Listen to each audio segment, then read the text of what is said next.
All right, all right. Good afternoon, everyone. Thank you all for tuning in to African Like We. I'm the host, Chike Nwabukwu. We'll get into quick introductions real quick, but basically just want to let you know why I started this channel. For everyone here knows me in some way or form, but I was born in the U.S. Of Nigerian parents. I did school in Nigeria briefly when I was younger. But long story short, I have a relationship with African Americans, with Nigeria. I've also have a relationship with the Afro Latino community through my work in Capoeira and speaking a little bit of Spanish and Portuguese. So I just kind of felt that a lot of times we deal with racism in this country, but we don't necessarily have that conversation between these different communities and how we can be able to address the problem collectively. You know, I know it's happening a little bit more now because of the George Floyd incident, but this is something that I've always constantly trying to get a conversation going, and it's something I'm trying to like keep the conversation going even after, you know, some of this stuff dies down, because I think that, in my opinion, the only real way we can get to our next level collectively as a whole people of African descent is through Pan-Africanism. You know, at this point, I don't see any other way. Yeah, so I think both sides, both in the continent and the diaspora need each other for different reasons. And, you know, what I'm trying to do is bring different people from those backgrounds, you know, together to be able to have these conversations. So thank you all for joining in. If you can, introduce yourselves.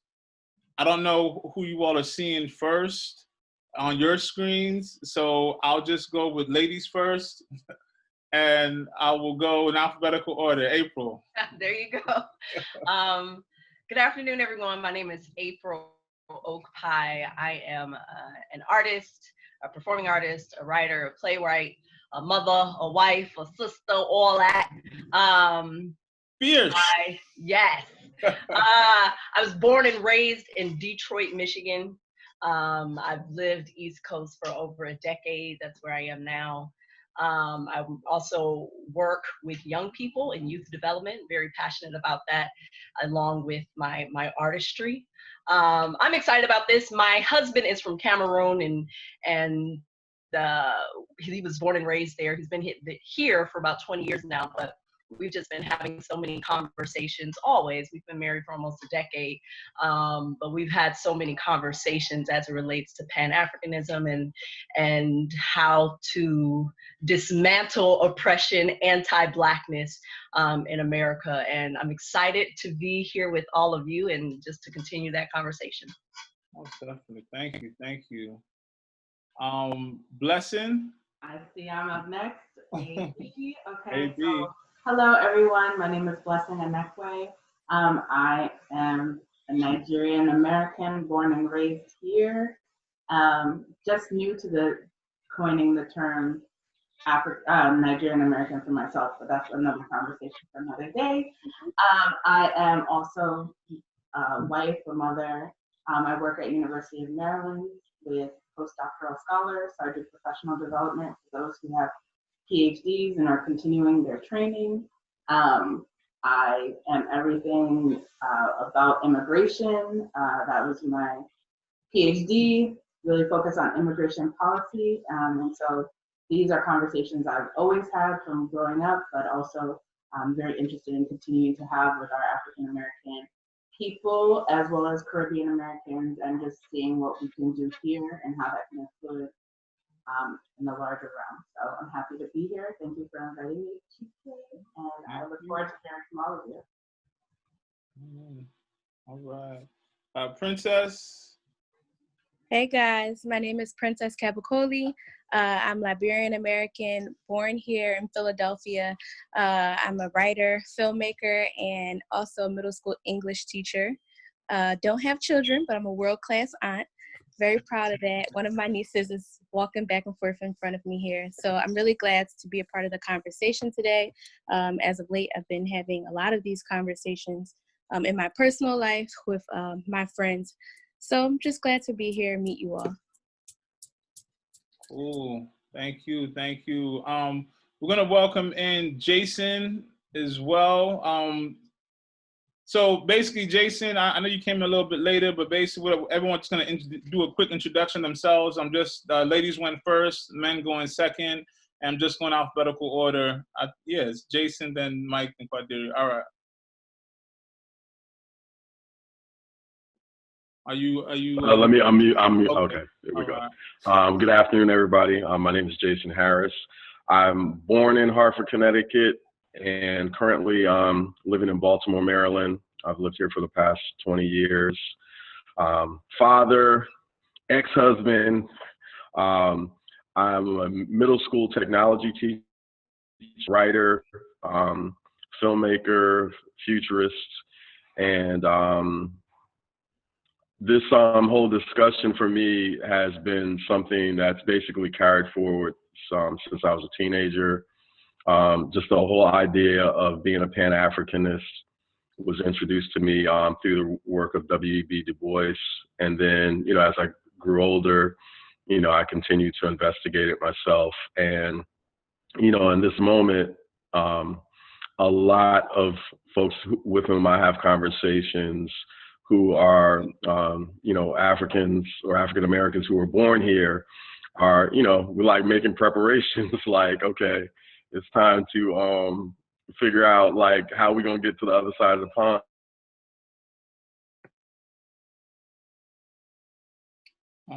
Did he freeze for you all? Yeah, he froze. Okay. He froze in the middle of a smile, so it's a good image. All right. If he comes back, we'll let him back in. Mike, quick introduction. Yep. I'm Mike Idiokitas. Michael Idiokitas. I'm Liberian Nigerian. My dad's Nigerian and my mom's Liberian, and I was born in Liberia and raised there. I'm currently in Maryland. Talking about, I'm a coach, I'm an investor, I work in the tech space as well. And, this conversation, these type of conversations is interesting because Chike, I'm sure you remember 20 plus years ago when we were in undergrad, we were having these conversations. Definitely.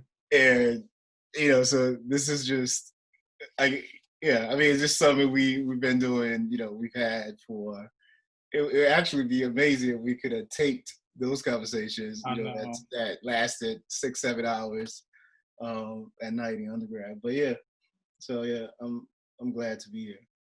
Mike is also married to an African American. I think these things are important. Love is love, obviously, but I mean, just the idea of how do we kind of start to break down some of these barriers? It's like to treat love as love, as opposed to being like, oh, I have to be from, my country, my tribe, things of that nature. So, Quadiri, if you can go ahead. I think we may have lost Jason. Hopefully he'll call back in. Quadiri, you can go ahead and we'll just get rolling. All right.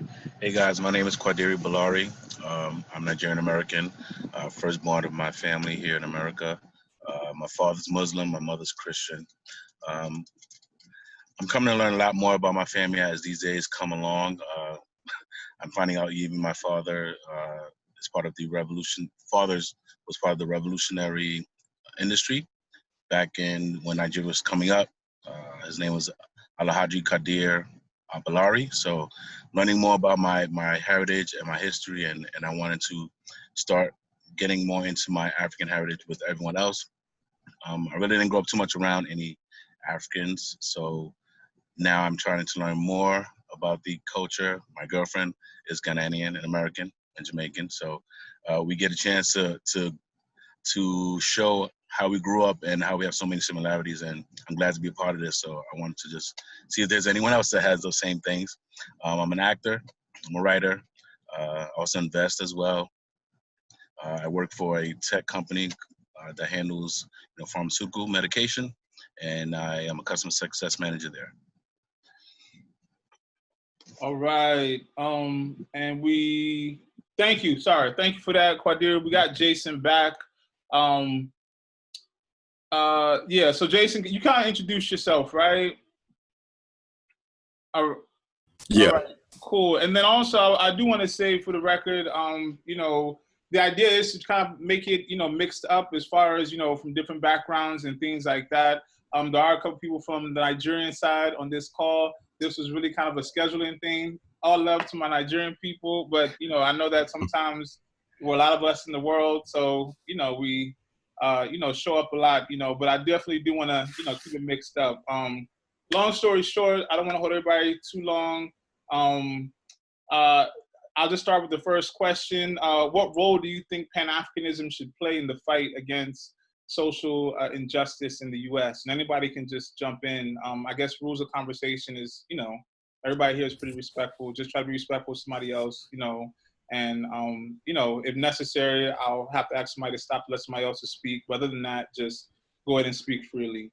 So what role do you think Pan-Africanism can or should play in the fight against racial injustice in the United States?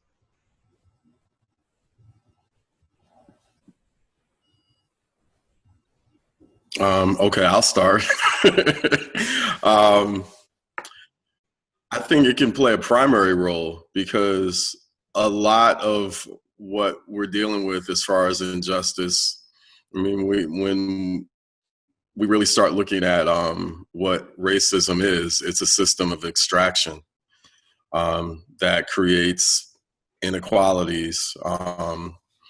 So in order to combat that, there has to be some kind of economic structure that is not solely dependent on economic structures that are based within this particular geographic space.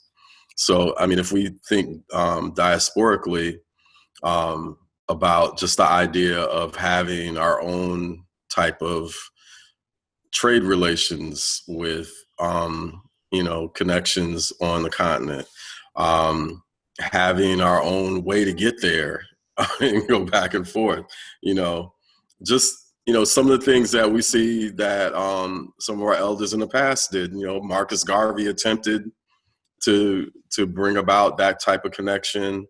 You know, just some of the things that happened in the formation of Liberia and the subsequent, you know, migrations back and forth, created those type of connections.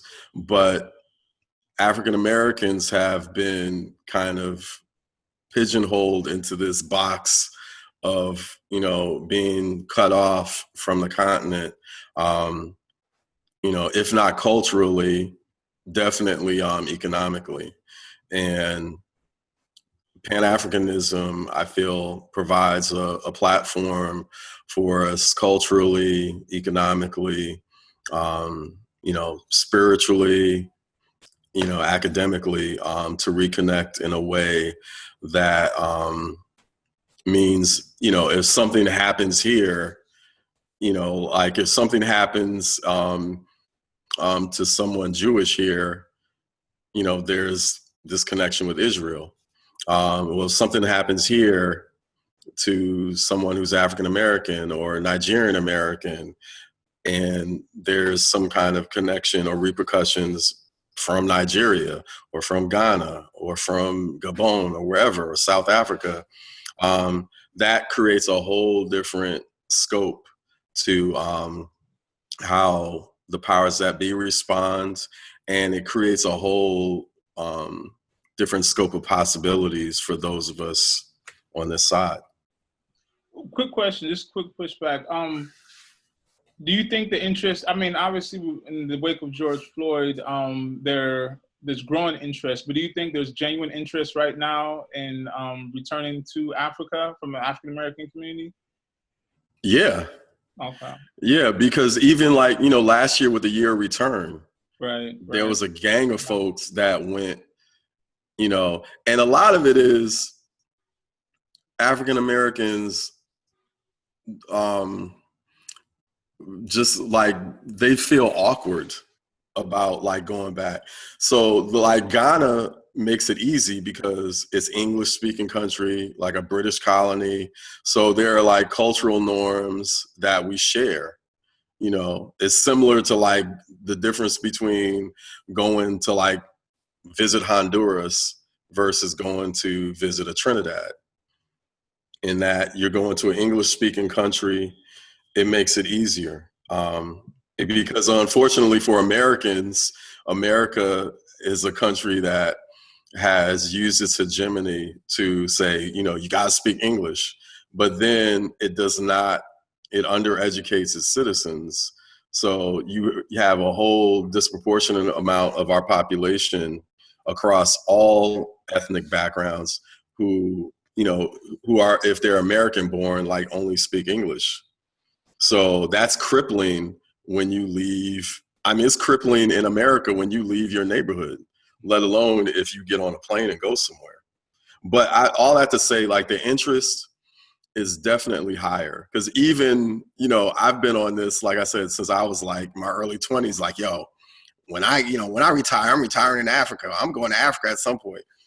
And now, you know, like my family is like, well, you know, they're already on some, well, you know, we might come visit you. And before that, it was like, to them, it was like impossible. You know, like 10 years ago, it just didn't seem like it was something that was tangible. But now I think with a year return and, you know, definitely in this moment, we're in a different space. Okay. Somebody else? Go ahead. I was just going to say, and I think working with young people, I think there's such a shift. Like, I am so hopeful and excited about our young people, because before, you know, we would hear terms like African booty scratcher and all that craziness. And it was popular, especially amongst African-American poor kids, because I think there was the kind of the mindset of, well, I know I grew up poor in Detroit and roasting is what we did. You know what I mean? We all poor, but we still gonna talk about each other's shoes. So, right. You know what I mean? That's a way to kind of, to make us feel better, which is also kind of an ingrained, kind of this ingrained in oppression that we've kind of inherited in our own mindset, right? But I'm telling you, Black Panther, the year of return, it made it popular. You know what I mean? To be African was like, oh, you know what I mean? It made it popular, and also it was kind of the reassuring as an African American, like, yes, I do come from the continent. I can't own that, even though and I think it is weird, to Jason's point, we've never been there. Well, I have now, but not only not going there, but not knowing how to get there. You know what I mean?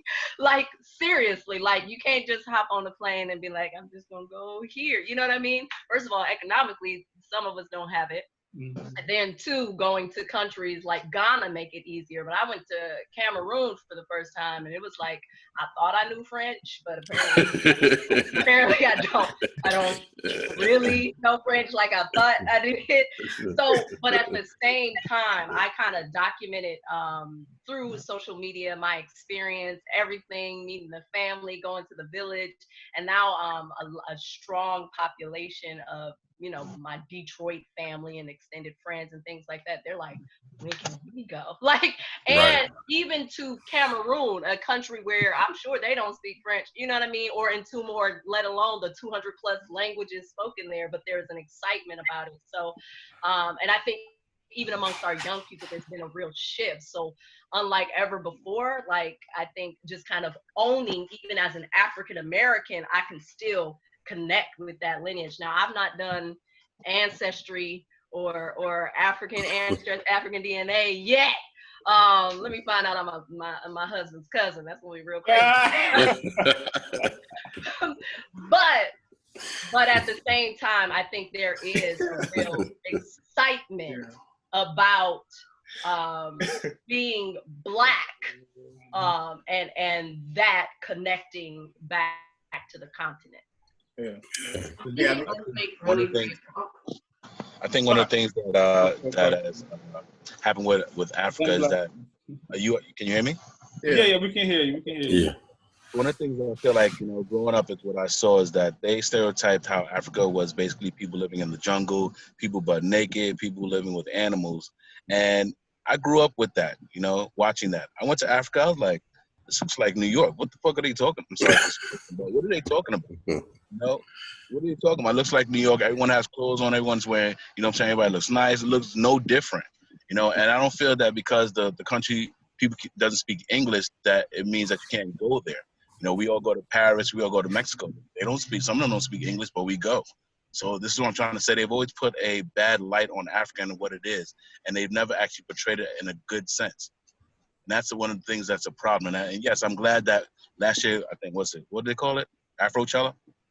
Was really great. Yeah. You know what I'm saying? It was great media exposure for Africa and everything like that. But again, under that, who was really running that? Was it an African? Was it black people? Was it still a white person still underlining under all that? Because you can see with Africa, Europeans control most of the stuff that is coming out of there, the diamonds, the oil, everything. Africa's so rich, but how the hell is it still like one of the last countries out there? That makes no sense to me. So I know this is definitely a structural thing that they've had from back in the days, and they don't want to really show it. You know what I'm saying? You know, if you think about it, Europe and all these other countries, they're cold countries. They never had a chance to grow any type of food, nothing rich. Where else can you get that from? You know what I'm saying? And I feel that they need to now change the way they look at Africa, and I hope that, you know, with this going on and with everyone learning more about their blackness, that we come together now and start to connect with Africa. Like I watch YouTube right now, and I've seen protests against George Floyd. You know, I've seen a lady protest in front of the U.S. Embassy giving their statement about what's going on here, and they disagree with it. They're very mad at what's going on, but does the news show that? No, they don't. It's all about media and what they show us. You know what I'm saying? And that needs to change. Yeah. So I just want to piggyback on what I think April was alluding to, which is, you know, one of the things I think has changed is, and this probably answers your question, Chike, about people wanting to go back. But I think now, Africa, you know, I think before Africa was more of an idea and an ideal, even for folks that were Pan-African or, you know, were into the Afrocentric ideologies. But I think now it's become more accessible because, you know, you can, you know, there's a lot of folks on the various social media platforms that travel to these places, right? And, you know, and they're showing life from not a celebrity standpoint, but just, you know, just an influencer, someone with a couple of dollars who goes to, and they're also showing, which I think is important, is the complexity of the place, right? So it's not just, you know, being in Lagos or being in Cape Town. You know, people go to, if they go to Ghana, they go to Accra, and then they go to Tamasi, you know, like, and so there's that wide range that, you know, the general audience can now see, and especially with social media, folks are also willing to provide guidance and direction on how they even made that trip, you know, like, so, like, literally, like, this is how you apply for a passport, this is how you go get a visa, you know, and so then it becomes more accessible. And then something else that I've seen recently is that with social media, there are folks who are now like American, you know, Black Americans that are going to the continent in places like the Gambia, Ghana, you know, all the places we know, and kind of serving as facilitators for others. So they'll go, you know, either rent a property or buy property, etc., and then come and, you know, encourage folks to come and serve as like a host, you know, for folks to come and see what's going on. And so, you know, I think all those are encouraging, and obviously those are, you know, small, you know, practices, but they go a long way in the, you know, the general narrative of the change that, you know, everyone is looking forward to. Blessing, sorry, so sorry. Blessing was trying to get into. Sorry. Something about upgraded. Is that cool? Yeah, good. I think all of your points are great, and I was going to say kind of along the lines of everybody, but, you know, we've seen Pan-Africanism happen, especially at critical times during political unrest here, where we see people going back Jason mentioned Marcus Garvey. We have Stokely Carmichael, who went back and met Nkrumah. And so we've been seeing that happen, like kind of on a micro level. I think that now that you have basically what everybody says, you have media that has shifted, because growing up in the 80s, April mentioned it, you know, people were saying the 80s, 90s, sorry to date myself. You have people making fun of you for being African. And I was just talking to my niece about this recently, like now it's like, cool, like you got a little flavor now that you're Nigerian, right? And then you're here. And I think that media has helped make it a little bit more accessible. But I also think that there has been like this critical mass of Africans born in America who have lived here and are able to kind of bridge the gap, so to speak, that also make it accessible. So for much to what everybody said here, when my husband and I were getting married, we had a traditional wedding in Nigeria. We had 2 of our African-American friends come with us, and they were like, okay, when are we going next time? Because it was the first time they were able to go. They had people who were going to be able to help them navigate, so they weren't nervous about going. And then they already knew a little bit of the cultural elements because they've been hanging with us. They already knew what jollof rice was. You know, they were hip to the game, eating certain foods that might be spicy. And so all of those things that make people a little bit uncomfortable because there might be differences have really been melded in the last like 20 years, I would say. Ooh, it's 2020. I'll say 30 years. In a way that we haven't really seen before. And so I'm very hopeful in what can happen between all of our cultural similarities and our cultural differences, kind of like make us a larger community. Even with George Floyd, I mean, I was so heartened to see that there were protests in Lagos. Like, none of those people have been here.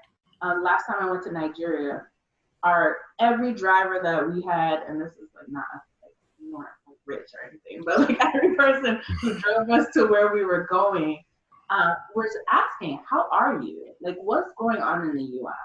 Because we went in 2 years ago, so after Trump was elected, and they were really worried for our safety and our well-being, whereas before it was more like, oh, you're in America, everything's great. Now they realize certain tensions that they might not have realized before, whether that's the lack of education there or the lack of media attention. And so I think that as the media continues to be focused on these injustices, that people are starting to learn the history and also know the reality of the present.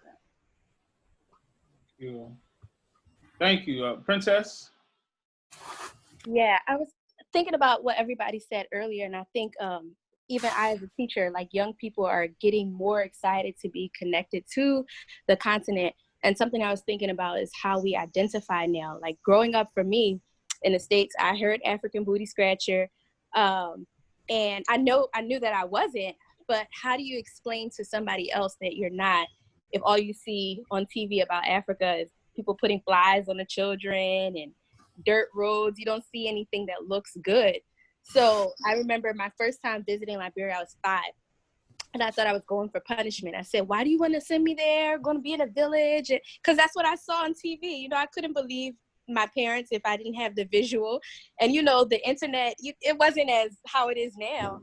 Now that we're older, people see like the world is smaller. Like you're able to make a friend on Facebook from another country, from a different continent. You're able to talk to people in Africa and experience their everyday life by what they're posting. Even my cousins, I'm watching them, they're going to the nightclub, they're doing everything that I'm doing here. And so I think people who don't have maybe a direct connection to the continent, I think the world is smaller and they're able to see themselves like, these are my people, you know what I mean? And even when they interact with us and we bring them in and they experience the culture, it's like, wow, these are our people. These are, you know, I want to be a part of this. So I think the world is just getting smaller and everybody's having an opportunity to see the possibility of what can actually be. Cool. Thank you for that. So I want to swing it back a little bit. It seems like everyone's kind of on the same page that, you know, Africa is more accessible. You know, people don't feel as intimidated to go to Africa, engage with Africa. I want to ask two things. What is the practicality, do you think, of people like necessarily going back? I mean, do you think it's a necessity to actually go back and either live in Africa, or you just think it's a necessity to go back and start to visit, to have that relationship? And then swinging it back to how does that play out in the United States with racism? Because I'm not sure if you all have seen, there's been some videos that have surfaced as well, where there's been some Africans, who push back against the idea of Black Lives Matter. There's been some Africans who feel as though that, hey, because a lot of us spoke about how people in America have viewed Africa and how that's changing. But I guess part of it is also the African side, how that perception is changing America or not changing of Black people in America. And how do we figure out a way to bridge that gap, because, everyone knows me in some way or another. So I kind of know, where some of y'all think, but the reality is that not everyone thinks this way, right? Am I clear? Does everybody understand what I mean by this? Yeah. Okay. So what are your thoughts about how do we, either get more people on board like this, or do you even think it's necessary to get more people on this type of wavelength? Yeah, I mean, I'll go first. The first part, I think the first part of your question was, is it necessary to have folks go to the continent or move to the continent, etc.? And the answer, I think, is no, right? I don't think you need to physically be on the continent to, to have some presence or some connection, direct linkage with the continent. There are multiple ways, there are a bunch of, like a lot of European Americans, like, what folks call white Americans, that are connected to Europe, and they live and thrive in the U.S. And so, I think there's multiple ways you can connect with the continent without actually physically being there. That's one. The other part of what you said, that there are some Africans that have some contention with the idea that I'm not even sure what the contention is. Is it that racism exists, or that blacks? What is the contention? Well, some don't think racism exists. Some feel as African Americans have squandered the opportunity and feel as though, hey, you've been freed for 100+ years. Why are we still talking about racism? Why is it that African immigrants can come here and some of them do better, where other folks are not doing as well? Yeah. So it's kind of like, you understand the question? Yeah. So I think it's always important, when there's like moments like this, right, where there's a heightened sense of visibility, and everyone's talking about these things, etc. To also be aware that there are people that are one, simply just ignorant, and I'm not saying ignorant as in with a negative connotation. They're legitimately ignorant, right? Like, so what I term, they're functionally illiterate concerning a certain subject. So they can read and they can do all those kind of things, but as pertains to this situation, they're illiterate, and so that's fine, right? Like, they can have a voice, etc., etc. But I think the folks, the voices that are gonna move the conversation forward are definitely not those folks, and it shouldn't even be a point of focusing on on those folks. I think the majority is moving in one direction, and the majority have acknowledged that this issue exists, and are trying to come up with ways to address the issue. And so I think that should be the focus. Of course, so there's going to be some fringe idea, somebody who says whatever they want to say. But I don't think we should even spend any time, in discussing those people, because it's just, one, you're never going to change their perspective. And it's just you can do more by focusing on the folks that are moving in the right direction. I want to disagree with Mike on the point of everybody or Black people getting back to Africa. I think they should, because I'm also just a huge advocate for getting Black people out of their neighborhood, and how that alone, you know what I'm saying? I have kids in Bed-Stuy, Brooklyn, that going to Manhattan is a big thing for them. And it's just a few stops, and it shocks their system. You understand what I'm saying? Yeah. But at the same time, it kind of widens their view of the world, just going to Manhattan. So I am a huge advocate for Black people going to the continent. As everyone has said, having social media and the media kind of paint a different picture of Africa than what has been done before, definitely makes it more, it makes it easier to connect. But at the same time, it's nothing like being outside of even your comfort zone. And I'm also just an advocate for Black people traveling, period, outside of the country, period, because it does make you more worldly. It widens your view. But definitely getting back to Africa, I think, and then I know it's not always easy economically, but I think if there was a movement and a push, and I know different people are similar to, I think somebody, it might have been Jason, I forget, who talked about how in the Jewish community, there are birthright trips that are completely free for young people. I know my college roommate was able to take part of that, and I was like, man, that's dope. Can I get you in on that action? And I think it is really impactful having gone to Africa for the first time. I was already connected. I was married to my husband for 9 years before I got to go back. And I was FaceTiming my family, you know, well, his family, but my family, my in-laws and all of that. But it was something completely different when I got there, because one, like we talk about the images we see, he got sisters that are paid. Like he got family members that I'm like, can you sponsor me? Like, can you take care of me? But we don't necessarily see that. And even though he would say like, oh yeah, she's doing well, she's well to do. I'm like, oh, okay. But it's a whole other thing when I roll up and her house is like this 10-bedroom, all of these cars and her drive. It's like a whole nother thing. And it really shifted my perception, even though I'm married to this man, I'm seeing these people, I'm hearing that, oh yeah, they travel.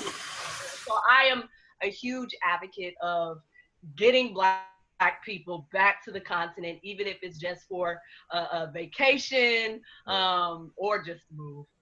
Yeah. Well, hold on 1 second. Let me ask you one quick question about it. Anybody can answer this as well as April. Do you think it's important to have some type of property? How about go there? Property in Africa, no, because there's one thing to travel, go visit, tourism, look at the masquerade or something. There's another thing to say, okay, I'm invested here. Yeah. And no, because I totally agree with you about going to World View. I'm totally for a big advocate of it, especially going to Africa. I think, a lot of times when you grow up in a society where you're not, where you are the minority, and you actually go to a Black country, like, I mean, there's something about that experience that totally like changes you, right? However, I'm saying that's one part of it, to actually just all Black cops. Yeah, right, all Black cops, Black trash man, Black everything. So just hold on. There's one thing to just go there to experience that and say, oh, you know what?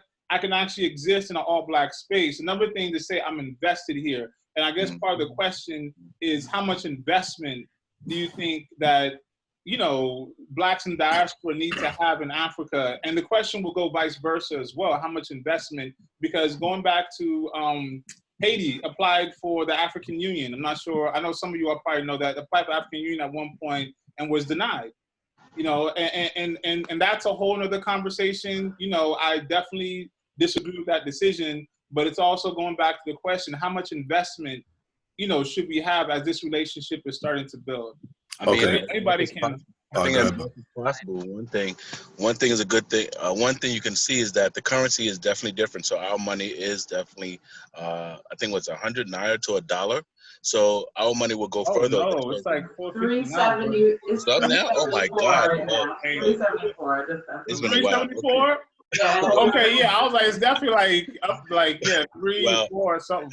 So as you can see, our dollar goes further over there. I think it's definitely a good thing to have property there, because you can always pass it down to other generations as well that want to go back and forth from America to Africa. You know, another thing is also good to even buy stock into certain companies that are in Nigeria as well, which is one of the things that I did already. But going back to your first question is that I feel that a lot of Black Americans are ignorant because they're not educated on African history. African history is only 1 month, and it only starts about when you're, 11 years old? There's so much African history out there that I even didn't know myself. Like, these are not in the history books whatsoever. I'm hearing about Napoleon and all these other people, but I hear nothing about Mansa Musa. I hear nothing about anything concerning Africa, even Egypt, being called Kemet before it was even Egypt. You know, they don't teach you these things. You actually got to go to college and pay to learn about your own history, which makes no sense. So I think these need to start from young, and it needs to be in the schools, and they need to be educated about Africa as well as U.S. history and every other country. I mean, similar to that, financial investment, I think, is important just overall. But I think really relationship investment is important. And so part of, and I was going to say April, I agree with you there, because I really think it's important for people to visit. That's the way that you are able to build relationships and understand how to navigate a society. For me, thankfully, I have a lot of family there, and so there's automatic relationships. But for people who might not have direct family members that live in a country in Africa, then really what it means is that you have to put a little bit more effort. Even if you're financially invested, that doesn't mean that you're like culturally or emotionally or spiritually invested. But I think that when you invest in relationships with other people in other places, that's when you become like true investment. That way financial investment can come. So I think it's critical for people to at least meet people who don't live like they do. Much to April's point is like learn just other ways of being. Even as a Nigerian who grew up here, I've learned so much about like what it means to be Nigerian, because I only knew what my parents taught me, how they learned. But there are so many different ways. I was like, there are Catholics? Who knew? Because I didn't grow up Catholic. But who knew there was a lot of Igbo Catholics? Yeah, I didn't grow up. I did. No Nigerian Catholic. We can talk about that later. But my husband grew up Catholic, right? And so he's like, how do you grow up Protestant? That's crazy. And with that, I've learned so. He's really tripping. I've learned so much about how to just engage overall. Like, it's not this one little thing that I thought it was. Nigeria is not one little thing. Africa is not one little thing that I thought it was. It is so different and diverse and beautiful and ugly and all of the like, and we need to learn about all of those elements about that. And to your point about Africans who, I don't know, don't believe in racism, I don't know what that means, but I beg to ask, were they people who came here? Yeah. For the most part, right? The people who are here are even more critical than those who are in Nigeria. Like I said, when I went there, people were worried. They were like, are you good, girl? Like, should you go back? Meanwhile, people, Nigerians who are raised here, oftentimes have so much privilege that goes unacknowledged, that they're not able to engage in the way that they should with like a clean slate and able to really understand the differences amongst different people. So they're even harder on African Americans to a certain extent, not realizing that they have benefited from all that African Americans have done for them. And so really what it comes to be is a relationship building. That's when you learn history and when you can check yourself and not be like, oh, why aren't you doing better? But you know about redlining, you know about lynching, you know about the history that they've gone through to just be here and exist. And you have a little bit more grace when you're talking about why aren't you better? Yeah. Well, one, I gotta say, I feel like we have to go back. Like being able to like walk on the street and see the police and not automatically have that flag that I've been acculturated with here from like, you know, I mean, the only people who have ever pointed guns at me in my life have been policemen. And I mean, I've lived in Baltimore City. I'll give you the zip code, So I lived in Oakland, I lived in West End, Atlanta, I lived off of Flatbush in Brooklyn. Only people who have ever pointed a gun at me have been policemen. Mm.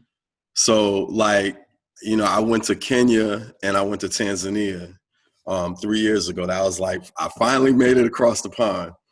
And like that relief of like having that thing lift off of you where, I had been to Trinidad, been to Bahia and whatnot. So that's, Bahia is a state, but it's like a black country. Brazil. Brazil. And then like Trinidad, it's a black country. So just that whole feeling of like being in a space where black people occupy the positions of, they're the gatekeepers, they're the decision makers. Mm-hmm. That like does something to you when you've been acculturated in a place where it's not that way. So then when I get to Kenya and it's like, this whole nother, it's a whole nother thing. Cause now I'm like on the land where it's black run and, black people are indigenous to this space. So I feel like everyone needs to go to experience that. They don't have to stay, but that you can't get that here. There's moments, African Americans, we've had to be alchemists. We've had to manufacture space for us to have a feeling of agency. I mean, that's the case, I think, for people anywhere, trying to move towards liberation, that you have to manufacture space and moments. And we live in a space where it's just been a vice that's continually been turned and turned and turned. And going somewhere where you don't have, of course, like there's certain things, I had to leave Kenya because it was an election year. So it was getting spicy. And they were like, oh, we got to send everybody home. And I was like, well, why? And they're like, yo, it get real out here. And I'm like, okay, but I live in Baltimore, it's kind of, but I understood that. I said, okay, but then the other thing, to speak to the other thing about like investment, me going somewhere and just, hey, how you doing? I put on, bought a dashiki, bought this, bought that. You're a tourist. And then the perception and how people are going to respond to you is like, you're an American. Even though you're black, you're an American. And in some places that means you're just a wallet and people are going to treat you accordingly. But if I go and I invest, in the relationships with people first, and then in conjunction with those relationships say, okay, well, I'd like to put some roots down here. Because that's really no different than what you would do or how we used to do here, is that, you'd have neighborhoods, like my paternal neighborhood, my father's family is in Long Island, New York. There's a whole street named after my uncles. And then the next street is named after my other uncle. And there's about 15 houses and 11 of them were family. So like that whole dynamic is like people would come there and like, okay, well, we got this plot here, and someone from the family would, purchase the plot and they set their roots down. So for me, that is the process that I want to engage in going back to the continent. And I feel like, I would like other people to be involved with me when I do it. Because the whole, I bootstrapped and all that, that's an American Western concept that really, when you peel it away, it's never somebody doing it by themselves. It's always like a gang of people behind the curtain, for forever it may be.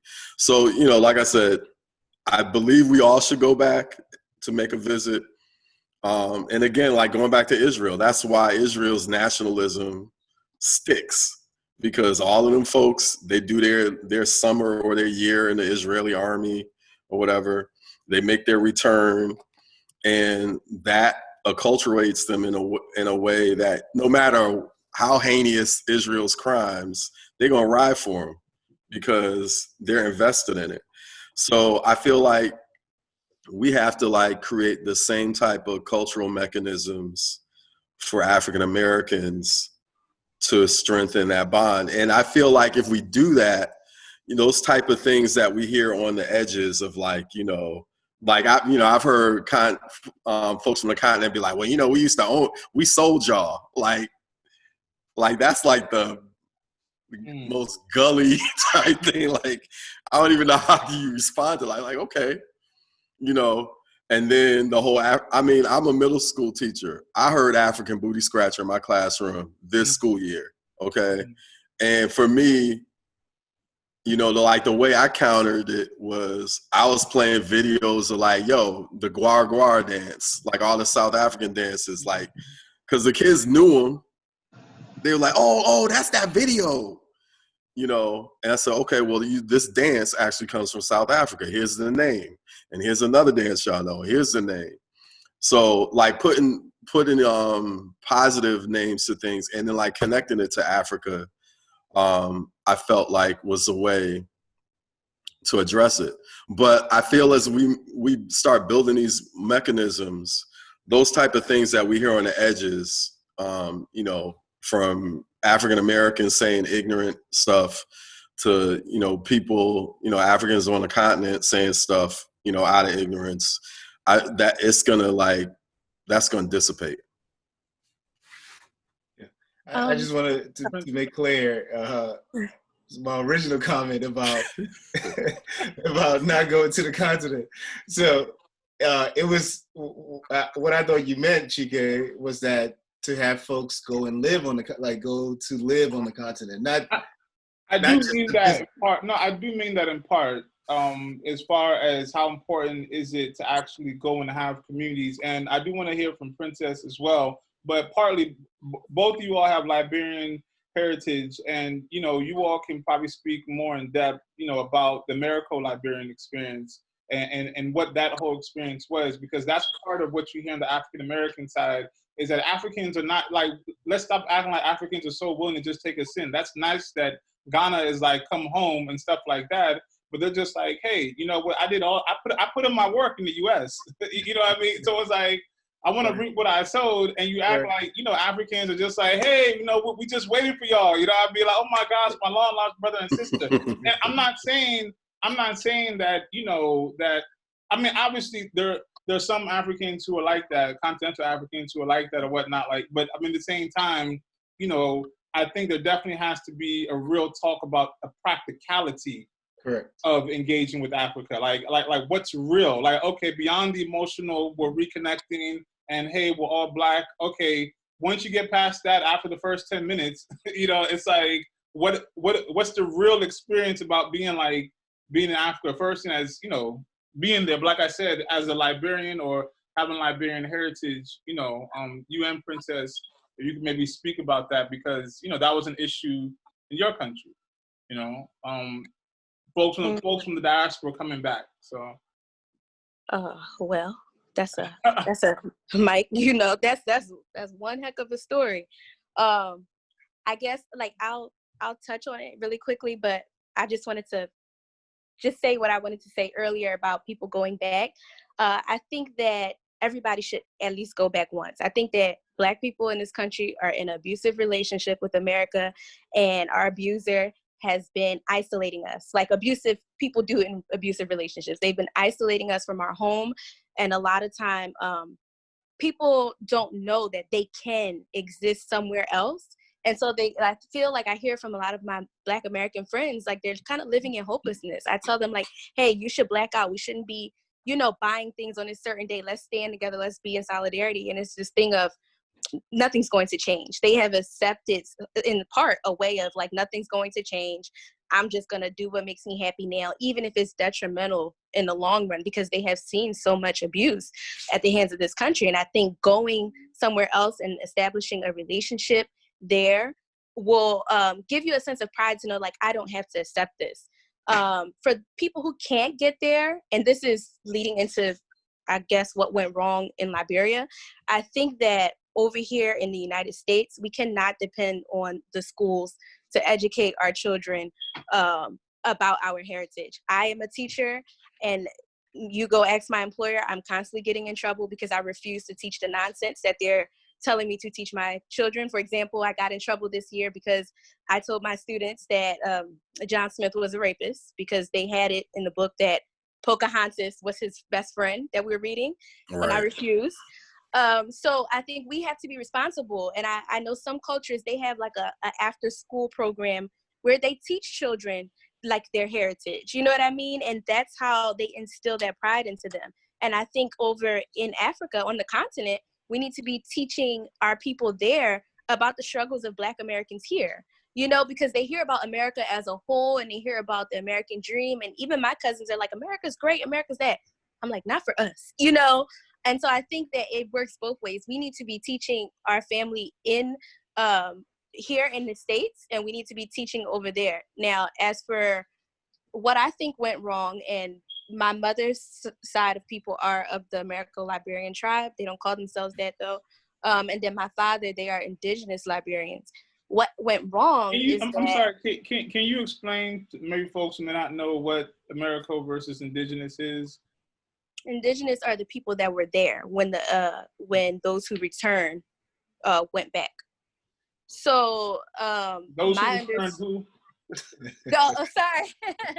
When the African Americans returned to Liberia, right, they coined them Americo-Liberians. Sorry, my niece is talking.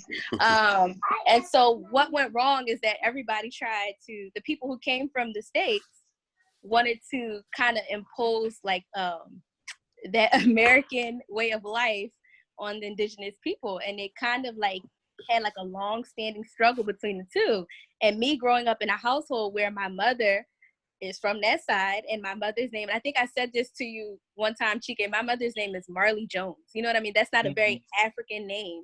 Right. Then you have my father, whose last name is Kabakole, right? That's a very two groups of people.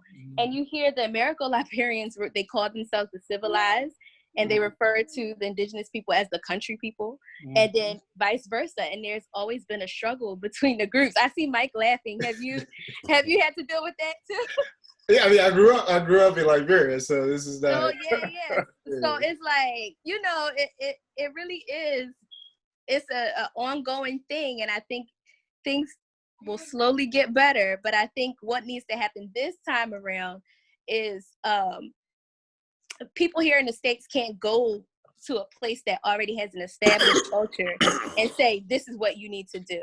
It needs to be, I'm going with an open mind, and I want to learn your culture, and I want to share my culture with you, but not, I'm going to wipe this out and you're going to do what we do here in the States. What we do here in the States might be familiar. It might seem like it's more progressive, but there's a lot of learning that can be done by just listening to the people who have been there. Because I know even for me, when it comes to medicine, like I don't just rush to take a pill or go to the doctor. You know, I call my grandmother. There's always some type of remedy from home that she passed on to me.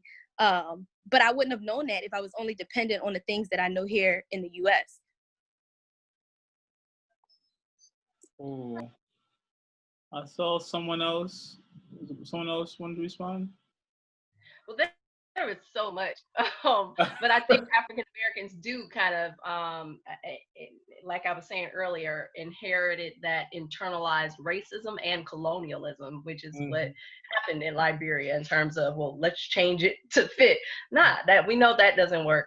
But what's interesting, I wanted to share that I do think it's an older demographic of Africans that immigrated here that kind of still look down upon African Americans. But I think the Western world, and America included, has this kind of fetish with the other anyway. So I know that my husband experiences kind of almost a privilege of, oh, you're not like the African Americans, well, tell me more about, you know what I mean? So he's experienced that, and he has a mentor mentor, I use that word loosely, but an older Nigerian American who's married to a white Italian woman, and he advised my husband, like, you know, you're here now, date whatever, explore, but when it comes time to marry, you marry a white woman, because that's the only way you are going to get ahead in this here America. You know what I mean? So my husband was like, I was being all wild and radical marrying you. And I'm like, but I'm still light skinned. So you was just very, very being radical. You know what I mean? But I say that to say I do believe those that kind of have that racist, that internalized racism, or even those that are from Africa, immigrated here, that will look down upon African Americans as one. I think Mike said it. They don't know the history of African American. And even my husband's been here 20 years, and he's known it and he's seen it because he's visited Detroit. You know what I mean? And he's seen what that looked like. No shade to my city, but like I love being born and raised in Detroit because it is real Black. In fact, when I got off the plane in Cameroon, like it felt like Detroit to me, because I was like, everybody posted on the side of the street, this is real Detroit. Right? Detroit. But I still was like, I still stood out because I'm like high yellow, so it was kind of like, dang, it's cool though. It's still my people. But I said that to say I've had that benefit. That to Jason's point, we tried to kind of carve out this space for ourselves, and I think Detroit is a place that we tried to do that, but we still, you know, we're not a part of that, not disjointed from America, so we still experience that. I don't know. I just think I don't give. No one is going to. Everyone is not going to agree. Period. So to Mike's point, I don't try to. We're still close to that older Nigerian gentleman that gave that horrible advice to my husband. But I just kind of say, not everybody is going to be on the same page. And I do believe there can still be hope. I still engage with them in those kind of tough conversations and educate them around the history of this country and even their privilege being the other, and how America kind of has that fetish with the other. Because I've seen it work to the benefit of my husband and others. But at the same time, I just keep it moving. Like I don't harp on that. I think it's important that we continue to engage in those conversations, and I do think it's an older thing. And to Princess, and I think I forget who else was saying, Jason, in terms of putting the young people on, like consistently, like I'm passionate about informing our young people. Yeah. And I think the more we put our young people on, then the better we can see it.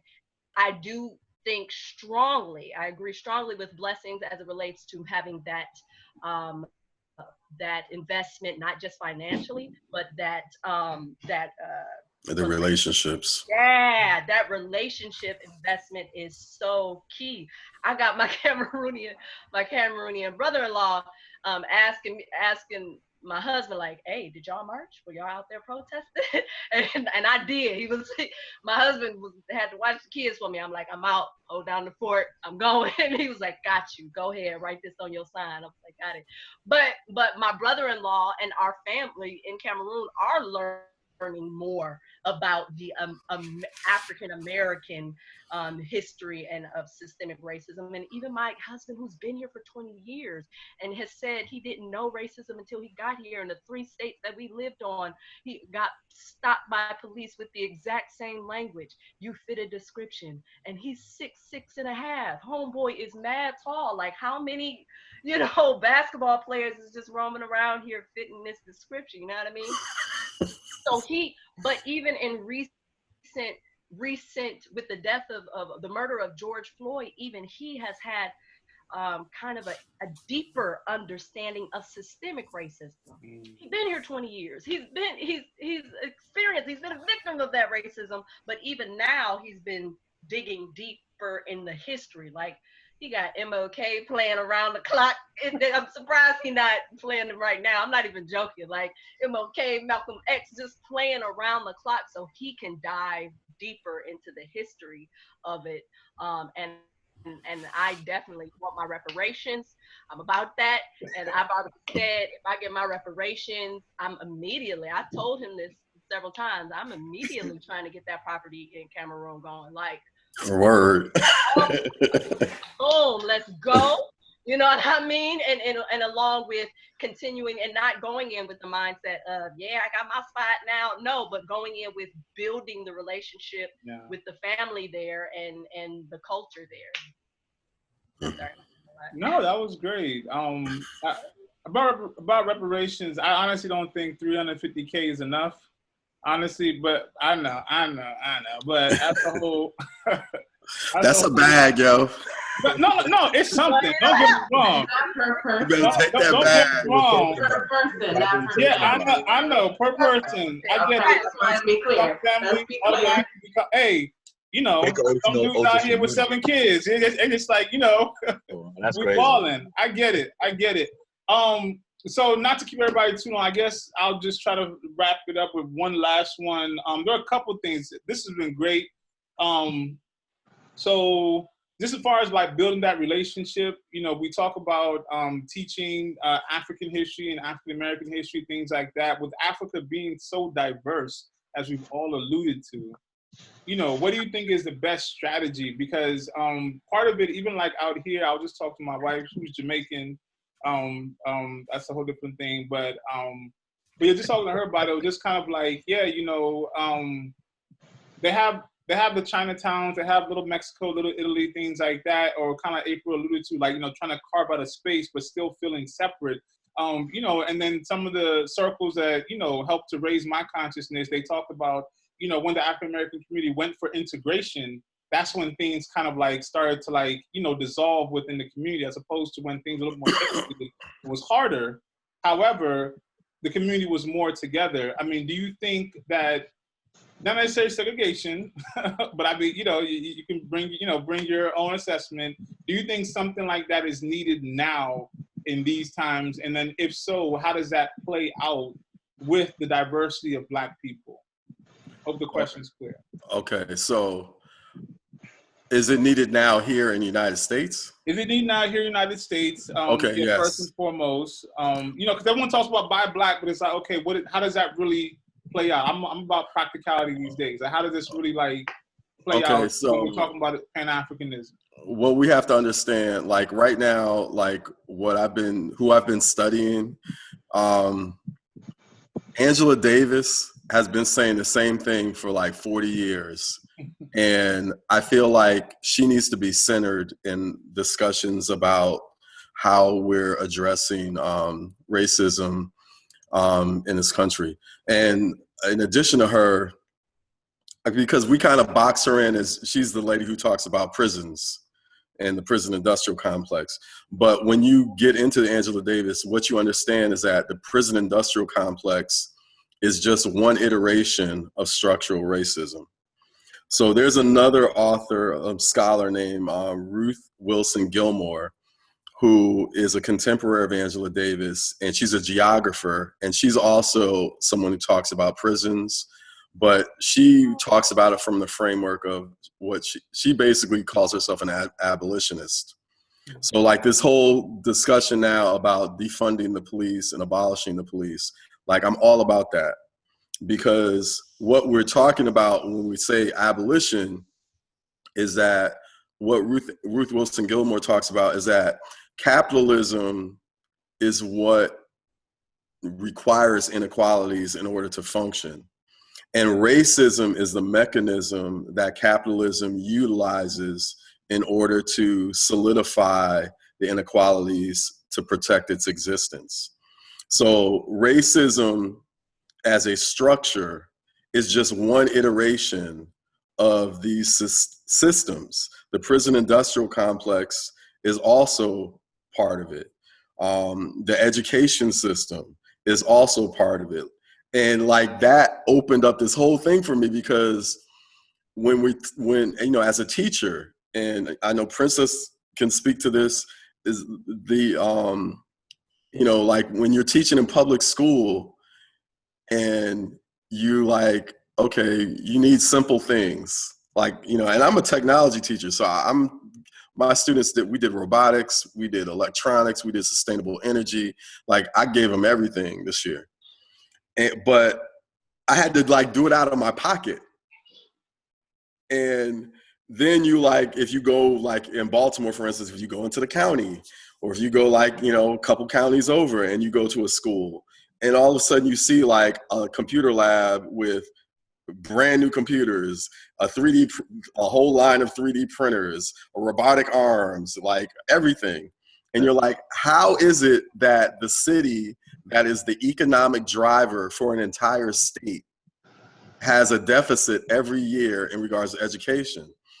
And I was always like boxed in, but like once I started really digging into Angela Davis and Ruth Wilson Gilmore, now I'm understanding like how these inequities are basically set up, and it's part and parcel. The system, once you understand it, it's simple that these inequities are going to be here. So it's not only that we have to, you know, abolish racism, we got to abolish capitalism.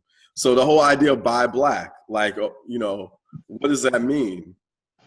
It means like we have to like remap how we use money, use the resources in our community.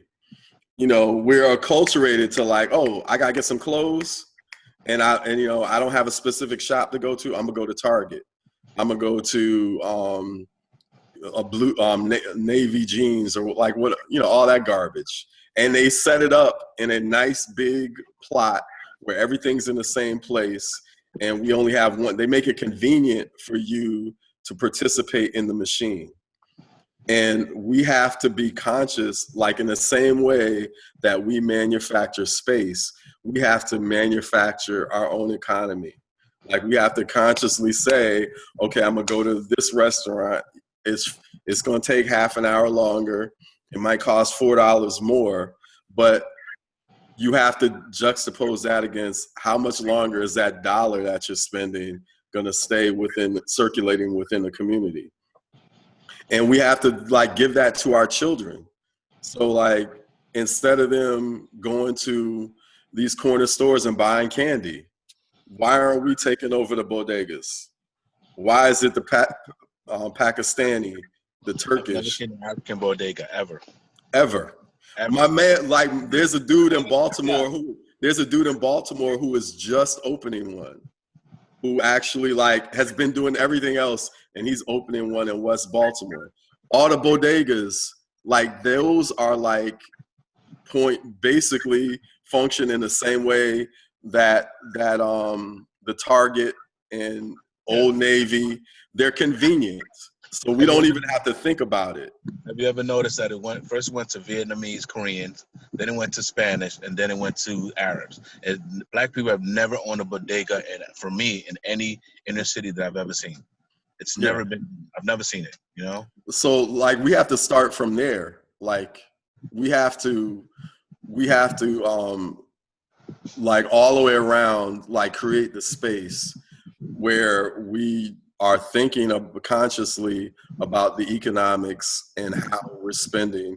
Because the whole thing was, you know, this whole thing about Tulsa, you know, dudes giving a speech there today.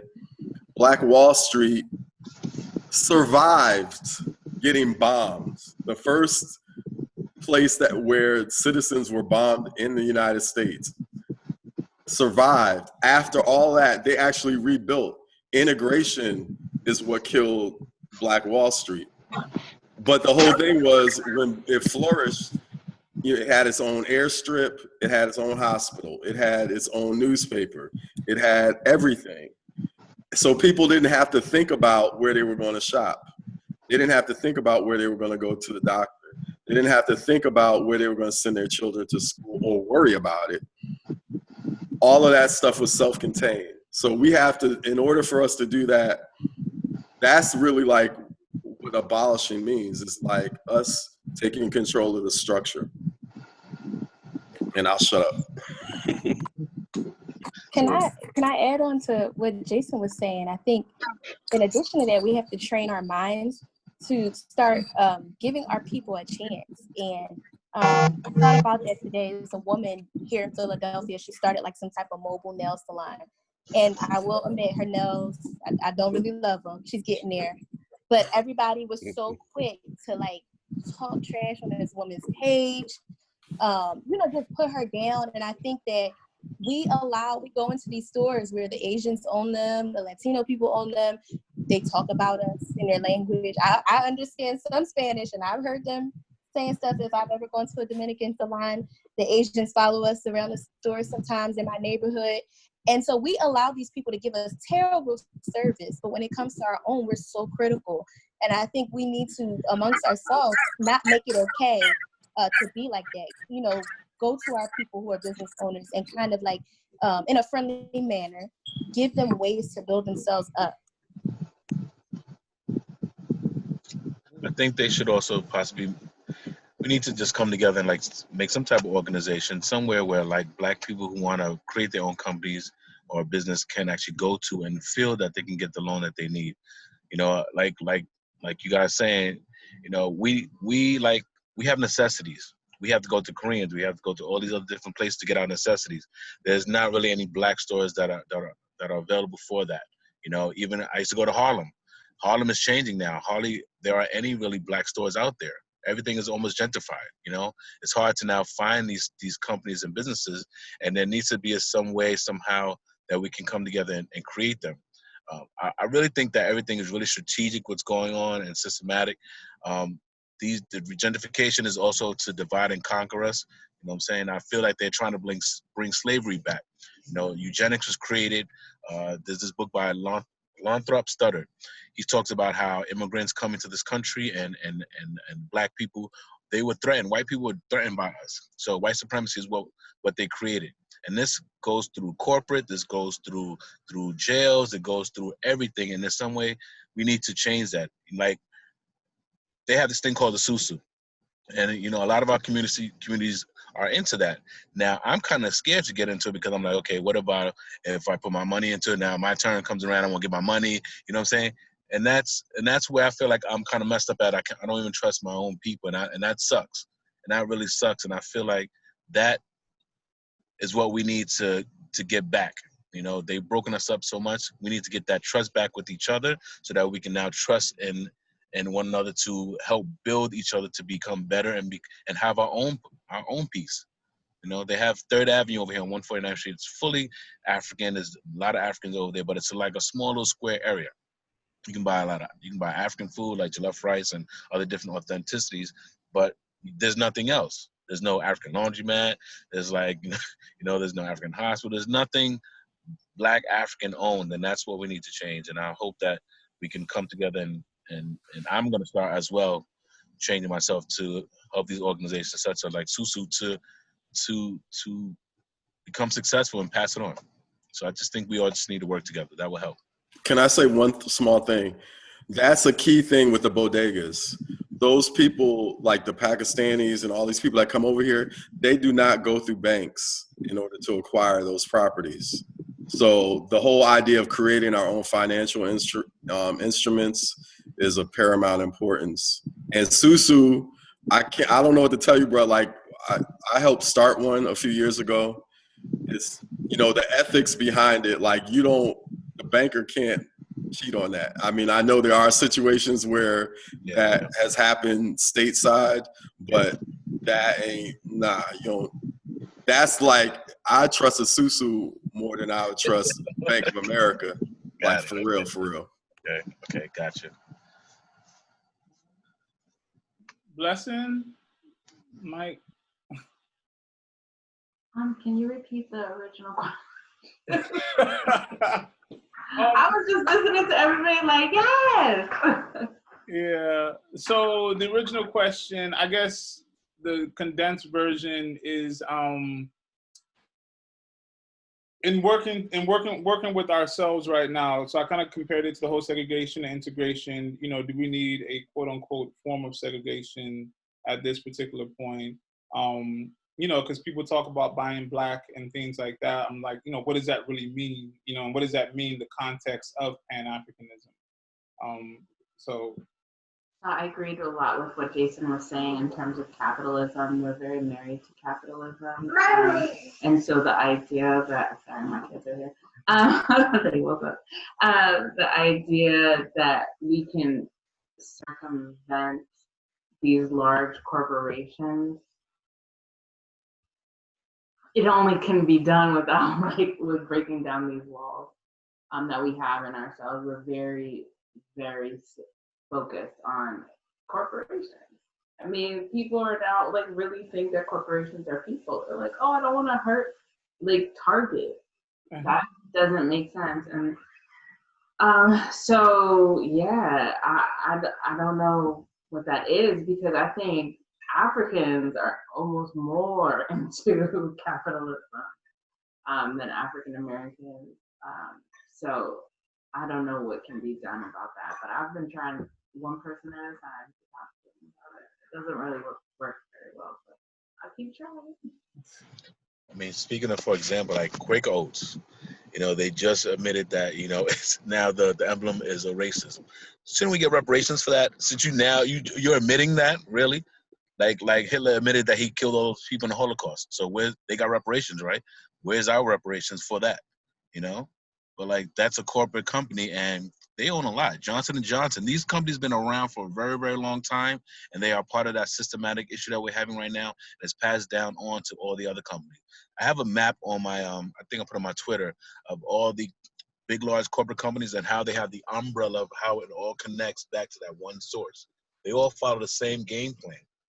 And that's something that needs to change. I put up something where, equality is needed. Maybe there needs to be more Black Americans, Africans working in these companies, 25%. You know what I'm saying? 15% at upper level, 10% at mid level. But things need to change. There's so many with equality, there's so much more power than supremacy. Nobody needs to be supreme over the other at all. If we all work together, we can be more than what we are now. We're supposed to be flying in cars, and so we're talking about racism. What is that? It makes no sense, but it's my opinion. Mike? Sorry. Go ahead, Mike. Oh, April, you go ahead. I'll come back to you. I'm sorry. Yeah, that was April. I think there does need to be a radical reimagining of what an economic system could look like. I'm not a fan, and I too, Blessing, I don't have an answer, but I think it has to start small. I think about my Detroit folks that are so kind of married to, I'm kind of switching a little bit to the Democratic Party. They are married, what, and beyond married. I don't get it. And I'm not Democrat or Republican, I'm independent. But I think it speaks to the mind frame, and I'm kind of babbling here because I'm so concerned. I do believe that the love of money is the root of all evil. I do believe that, and I think, and if we look at the history of even slavery in this country, it was really an economic thing. You know what I mean? So how do we not only radically reimagine, but also have that accountability? I'm just babbling because I don't know, but what is the accountability when folks get out of hand? You know what I mean? Because I think that's always the case. Some folks will get that money or get that power, and then they start tripping. And I don't think that is just white people or capitalism. I think it's a human thing. You know what I mean? That needs to be kept in check. Humans can be trash. How do we get out of, you know what I mean? So what type of structure can we explore that will have that accountability within our economic restructuring is kind of what I'm exploring and unpacking.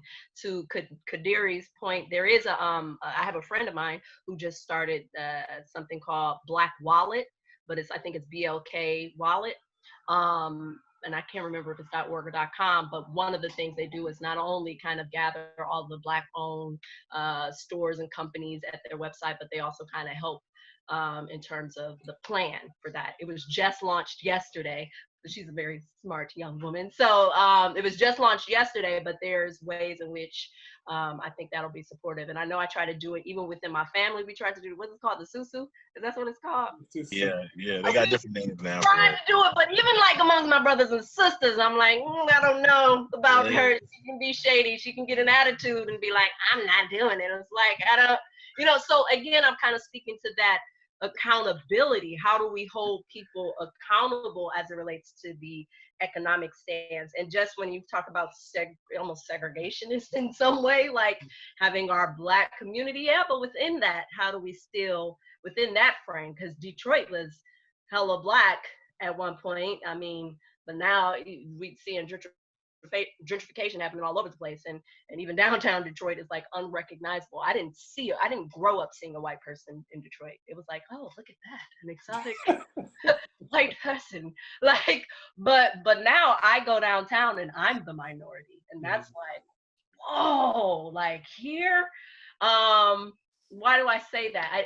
We were very separate, and there were benefits, but we still live within this American racist, that the structural and systemic racism that still we're a part of. We can have our own hospitals and this and that and the other. And I also believe in holding those accountable. Like, yeah, homegirl's nails are not up to par, but is she really willing to hear that feedback? Now, I have another friend who started a branding company, which is about teaching business owners and with excellent customer service skills. So I think, putting structures in place that support us doing excellent work, not just putting anything out there.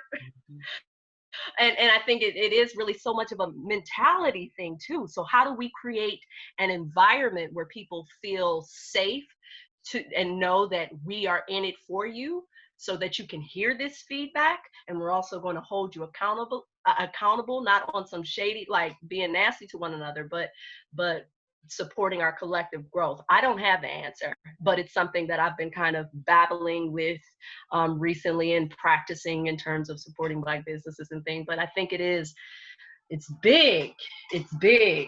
So I thank you, Chike, though, for this platform, because I think it allows us, and I'm all about this, and my brother and I are doing a similar thing with just kind of babbling ideas around what is a better structure. You know what I mean? Like what can work? How do we really support it, and the practicality around it? And I think the more we engage in these type of conversations in different groups and different settings, the more can come of it. So yep. So I mean, I actually forgot the question again, because April went in. She went in. But what I would say is, one, April, I think you should pursue, what you just talked about. I think you have and Chike can tell you, I'm a good read on these things. You have a certain energy that that folks will be willing to listen to you, because you're funny and engaging and stuff in helping businesses, improve their practices, right? If that's the route you want to go. I think what you're getting at, Chike, was kind of the economic arm of this, right? Like, so, Mm-hmm. And for me, I think what's needed is there needs to be just more diverse businesses that are founded by Black folks, and I mean that globally, not just So the interesting thing is, so I lived on the continent. I'm from the continent, etc. So a lot of the romanticism that folks that are not on the continent have about the continent is actually, there's a disconnect, right? So even talking about history, there was the earlier conversation was about, Africans may not know about Black Americans' history.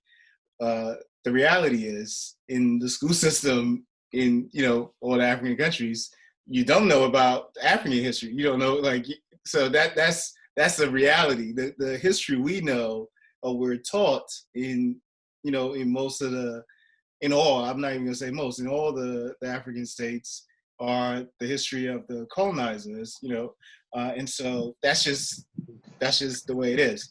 But so my point is, even, I think a few of you were talking about the lack of bodegas being owned by Blacks in Black neighborhoods.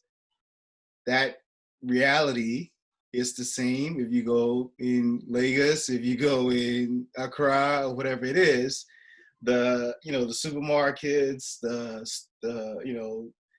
the fabric store, right? So all the fabric, the African fabric and stuff that people buy and wear are owned and sourced by folks from Turkey, folks from India, folks from Pakistan, etc. So that reality exists across the board, right? Yes, but the thing is, bro, that this is, again, from slavery times. This is the same time when they occupied.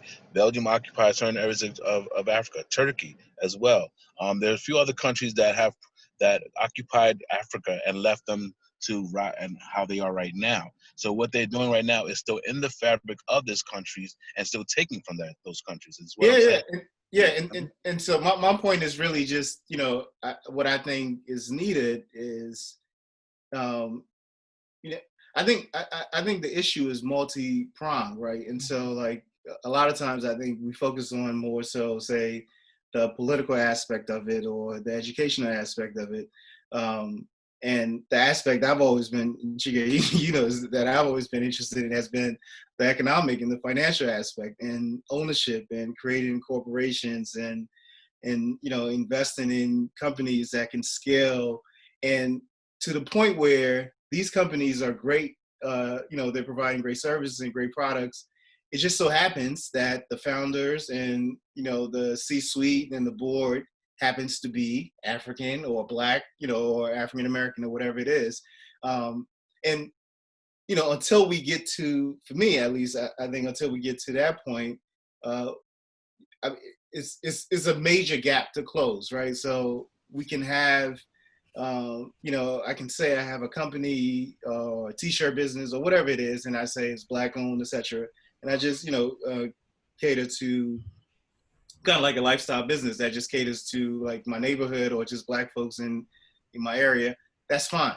But I'm, my push is really for us to expand, expand beyond and create, great money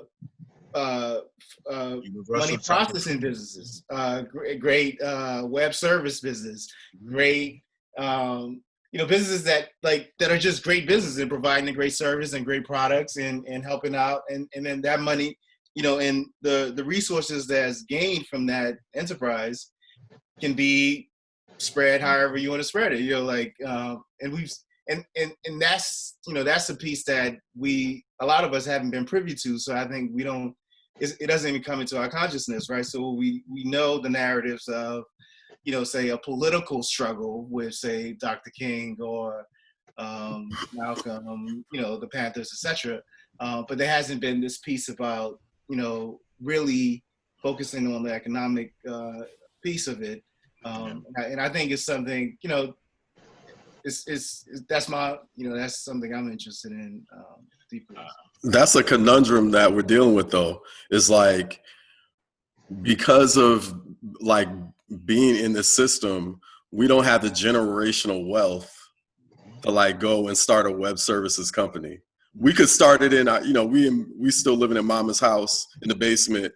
We can get FiOS and like, okay, we got enough to like host a server and do a little bit. But then when you get to a certain point and you want to scale up, well, now you got to go to a bank. And because of systemic racism, we're disproportionately denied those financial instruments that will then allow us to go from here to here. Mm-hmm. So then, like, that's what I was saying about the bodegas, is like the workaround for people who've been coming to this country is they use Susu or saving circles or these other different alternative ways of acquiring capital to go in and like buy a building in the cut You know, because once you have, if you show up to the bank and you have $50,000, the bank is not gonna like let you walk out the door. They're gonna say, okay, well, yeah, we can figure something out, and then that's yeah. But on this side, it's like African Americans, 9 times out of 10, we scrap together like $1,200, and we're gonna like try and figure out like, you know, can I get this mortgage? It's like, and that's probably I'm telling you from like the fact, from the perspective of like I've had 2 houses. My first house, I was a systems engineer of a company that had just gone public. I had money, and I went in and was like, bam, and it was like, 2 days I had my mortgage. We had our closing date, and then the second time, like I had left that gig and I was doing some other gig. I had capital, but it was the subprime mortgage moment. So I got a bad mortgage and like went through all that kind of stuff. And those type of extractive things that occur, these moments occur, become like, it wasn't a personal tragedy for me because the bank, they got caught up. They got caught. So it doesn't affect my credit. I don't have the foreclosure on my credit anymore or whatever, but it represents, I don't have that house. So that is a chunk of wealth that I lost that I can't pass on. Now you take that and spread it across the entire country when it was disproportionately that African Americans were given these subprime mortgages, and you have this huge community group devastation to our collective wealth. So then we get to these discussions of like, well, how are we going to start Black businesses? We can't rely on capitalism. We can't rely on the traditional bank thing. So we have to like start looking at these alternative modes of creating capital, because we know what the discussion can be. And truth be told, like when we have an example, like we have churches in every Black community with mortgages paid off. We know how to group together and pay for stuff. We just have to take that same example, which we created, 3 or 4, centuries ago, and start like reapplying it to other aspects of our culture. Yeah. Yeah, no, I mean, I agree. Mike, sorry, does anybody else have, Mike's gonna go, but anybody else had something to say? Because I didn't want to hold people too long. I see people are kind of going in and out of their screens. You see their face, then you see like their so it's I may just be chewing. I told you this is breakfast time, bro. It wasn't anybody in particular. I'm just saying that, we've been sitting down in one place for a long time. So, I just want to give everybody, look at April now. But no, yeah, I just want to give everybody opportunity, because all this is not going to be solved in one day. Part of the issue, part of the agenda is just to have these conversations and see what, we can do with all of this, especially when we bring together diverse minds. You all are very intelligent people, so I thank you all for participating. But go ahead, Mike. No, okay, so to what you just said, Chike, and you know how I feel about this.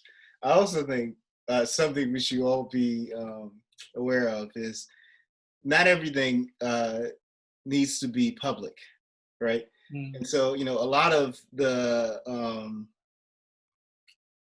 discussions and the mastermind and planning and the real work, right? A lot of it needs to be private. Behind closed doors. And everybody like, yeah, but earlier on, y'all was like, oh, go put it up on YouTube. No. I mean, we haven't. Nothing has been said. Like, So my point, what I really getting at is that, I think that's a big piece as well, which is that we, for a lot of us, we don't have the social institutions or the way to get those messages that need to be received if we're not tuning into the Breakfast Club or some influencers, social media, etc. Something that's just, blasted it where everybody knows, okay, everybody's going to meet at this place and everybody's going to do this, etc. And so that's something that we all should be cognizant of in, whatever pursuits we're doing.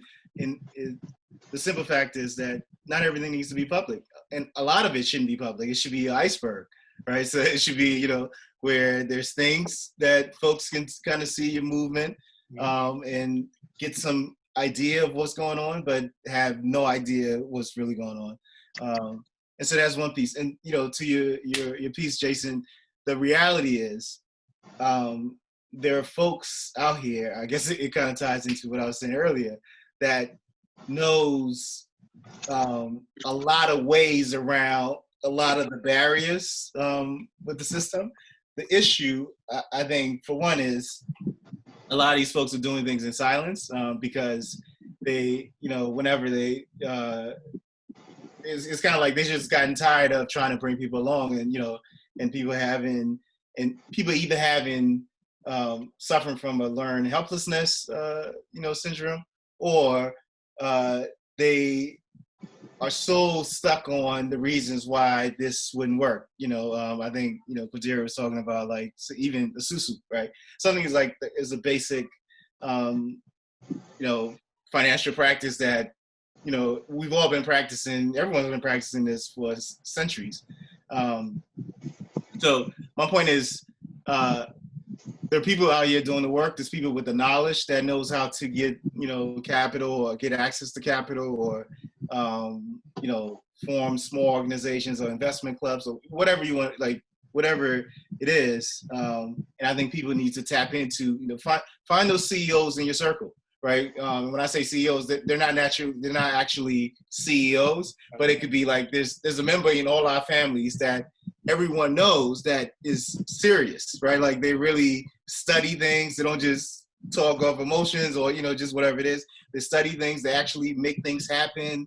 So we have it in our family. We have it in our friends group. We have it in, if you're part of a religious organization, there's someone in the church. Like everyone have those people. And I think if whoever is serious about whatever they want to pursue, just how, if someone that you see in your circle is a basketball player and you say you want to learn basketball, you kind of started going on, you start talking to that person more to get a better understanding of how to be a better basketball player. So I think it's the same thing.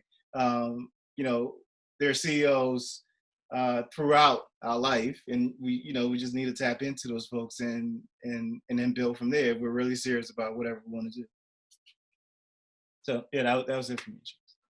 No problem. I just want to make sure. All right, because I can't see everybody. I got to scroll across. So I am going to cut it here for the day. I really do appreciate everybody's contributions. You all are very intelligent. I hope everybody got something from this. If you can also just drop your social media link if you haven't.